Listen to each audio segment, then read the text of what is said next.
প্রিয় মাধ্যমিক পরীক্ষার্থী বন্ধুরা, তোমাদের জন্য আমি বাংলা ব্যাকরণ থেকে অর্থাৎ তোমাদের সিলেবাসের অন্তর্গত যে ব্যাকরণগুলি রয়েছে সেগুলি আমি পর্যায়ক্রমিকভাবে সমস্ত মিলিয়ে তোমাদের সিলেবাসে যতগুলি চ্যাপ্টার রয়েছে ব্যাকরণের সমস্ত মিলিয়ে পরপর আমি সলভ করছি প্রশ্ন এবং উত্তর। এগুলি তোমাদের জন্য যেমন অত্যন্ত গুরুত্বপূর্ণ, যে সমস্ত বন্ধুরা এসএলএসটি কিংবা মাদ্রাসা সার্ভিস কমিশন পরীক্ষা দেবে তোমাদের জন্য অত্যন্ত গুরুত্বপূর্ণ। এর আগে প্রথম পর্বে আমি বাংলা ব্যাকরণ সংক্রান্ত প্রশ্ন উত্তর আলোচনা করেছি, এটা আমার দ্বিতীয় পর্ব। চলো দ্বিতীয় পর্বে আলোচনা দেখে নেওয়া যাক গুরুত্বপূর্ণ ব্যাকরণ সম্পর্কে।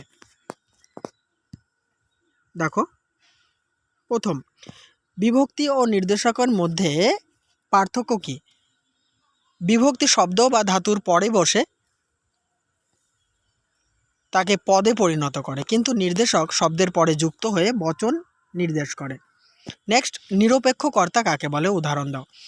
একই বাক্যে সমাপিকা এবং অসমাপিকা ক্রিয়া আলাদা, মানে একটা সমাপিকা ক্রিয়া থাকবে এবং অসমাপিকা ক্রিয়ার যদি আলাদা আলাদা কর্তা থাকে তাহলে অসমাপিকা ক্রিয়ার কর্তাকে নিরপেক্ষ কর্তা বলা হয়। এই প্রশ্নের উত্তরটা দুবার লেখা হয়ে গেছে, উদাহরণটি দেখে নাও। দাঁত থাকতে মানুষ দাঁতের মর্ম বোঝে না, দাঁতের তলায় দাগ, এটি নিরপেক্ষ কর্তা। সমাস শব্দটির ব্যুৎপত্তি কী? সম অস ক্ষেপণ করা যুক্ত অ লিখতে পারো বা ঘং লিখতে পারো, যে কোনো একটা লিখলেই হবে। পরের প্রশ্ন, উপমান ও উপমিত কর্মধারয় সমাসের মধ্যে পার্থক্য কী? উপমান কর্মধারয় সমাসে উপমানই প্রধান, উপমেয় উহ্য থাকে। অন্যদিকে উপমিত কর্মধারয় সমাসে উপমেয়ই প্রধান এবং উপমান ও উপমেয় ভেদের আভাস থাকে। নেক্সট, যে সমাসে পূর্বপদের বিভক্তি লুপ্ত হয় তাকে কি বলে? তৎপুরুষ সমাস। পরের প্রশ্ন, বাক্যের যোগ্যতা বলতে কি বোঝো? বাক্যের পদগুলির মধ্যে অর্থসঙ্গতি ও ভাবসঙ্গতির সামর্থ্যকে যোগ্যতা বলে, অর্থাৎ সঙ্গত এবং যথাযথ ভাব প্রকাশের উপরেই বাক্যের যোগ্যতা নির্ভর করে। নেক্সট, বয়স 30-32-এর অধিক নয় কিন্তু ভারী রোগা দেখাইল, সরল বাক্যে পরিবর্তন করো।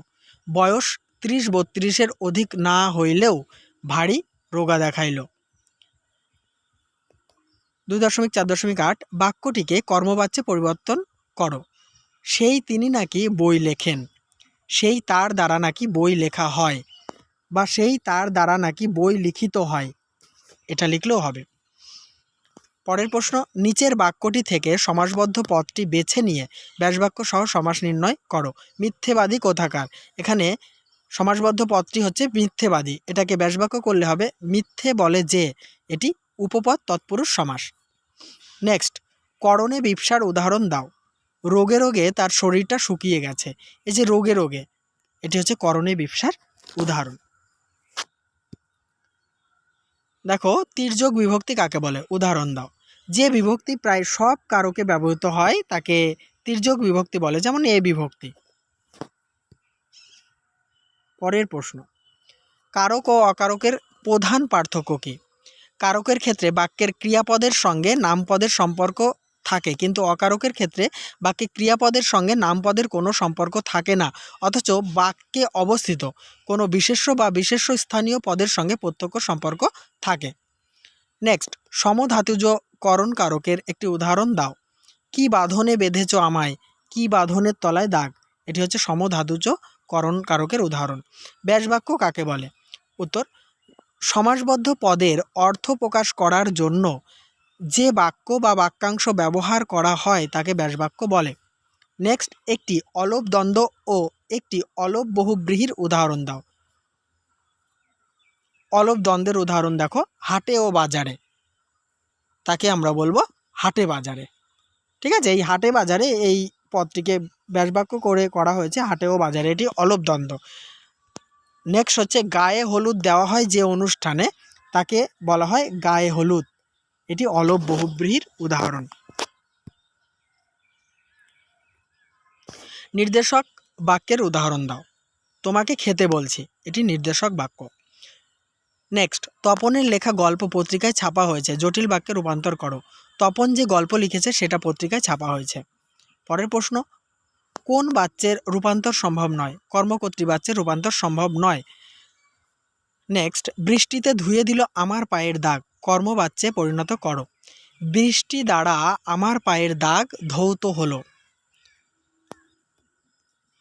নেক্সট, কর্মে বিপ্সা কাকে বলে? বাক্যে ব্যবহৃত কর্মের বহুলত্ব বোঝাতে যদি পুনরাবৃত্তি ঘটে তবে তাকে কর্মে বিপ্সা বলে। যেমন, জনে জনে ডাকিয়াছি করেছে বিমুখ, এই জনে জনের তলায় দাগ, এটি হচ্ছে কর্মে বিপ্সার উদাহরণ। তাহলে বন্ধুরা, দ্বিতীয় পর্বের 10ম শ্রেণীর ব্যাকরণগত প্রশ্ন উত্তরের ক্লাসটি আমি সমাপ্ত করছি। নেক্সট পর্ব নিয়ে তোমাদের সামনে উপস্থিত হব।